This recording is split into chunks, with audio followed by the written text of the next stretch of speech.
Nasa state of calamity na ang Kalumpit, Bulacan dahil sa bahang dulot ng malakas na ulan na sinasabayan pa ng high tide doon. Lahat ng 29 na barangay sa naturang bayan lubog sa baha. May unang balita si Nico Wahe. Dito lumaki, nakapag-asawa at dito na rin nagkaapo sa barangay Sapang Bayan, Kalumpit, Bulacan si Aling Esmeralda. Sa lahat daw ng pinagdaanan niya sa buhay, palagi rin niyang kasama ang baha. Halos hindi na raw umalis sa barangay nila magmula noon pa. Nagkakatalo na lang kung gaano kataas o kababa. Siguro po habang na yan, yung high tide na yan, makahabang panahon na yan. Katabi kasi ng barangay ang Pampanga River na madalas high tide. Kailan ba huling nawala ng tubig dito? Ala pa po. Diretso po. Nung March, nung Tag-Araw? Tag-Araw lang po. Tapos, maski po Tag-Araw, meron po. Hindi naman po nawawalan. Kaya mga bahay na lang dito ang nag-adjust. Karamihan may second floor.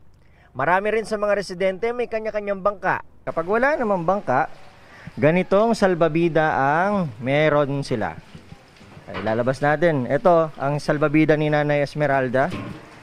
Ginagamit to nung kanyang mga apo kapag papasok sa eskwela.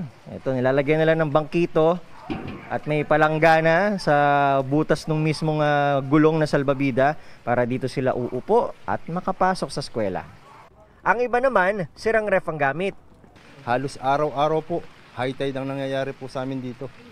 Kaya po ang mga bata na nag-aaral, nahihirapan po. Ang mga residente po rito, nahihirapan din po. Mas malala raw ang taas ng tubig lalo ngayong masama ang panahon na dulot ng habagat. Nakaamba pang tumaas ang tubig dahil sa inaasahang 4.9 meters na high tide.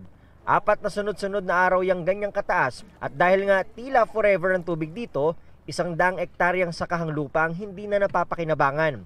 Nagmimistulan na lang ito mga ipunan ng tubig. Ang magsasakang gaya ni Kagawad Renato, hindi na raw alam ang gagawin sa kanyang lupa.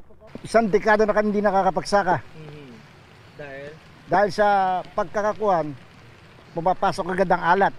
Umaasa silang makababalik muli dahil sa flood control project na sinimulan na noong nakaraang buwan ng DPWH.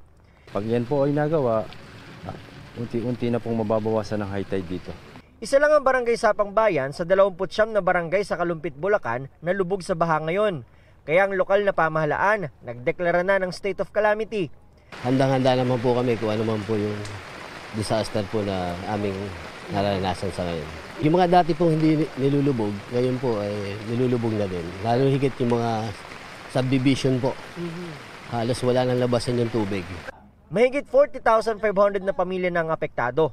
Katumbas yan ng mahigit 131,000 na individual. Mahigit 300 namang pamilya ngayon ang nananatili sa evacuation centers. Plano raw ng LGU na magtayo pa ng mas maraming flood control project. Naging successful yung flood control sa barangay ng Corazon, dito sa bayan. Bali dati kasi pag ganyang bahaan, halos 1 month to 3 months. Bago mo humupa yung tubig, ganun katagal.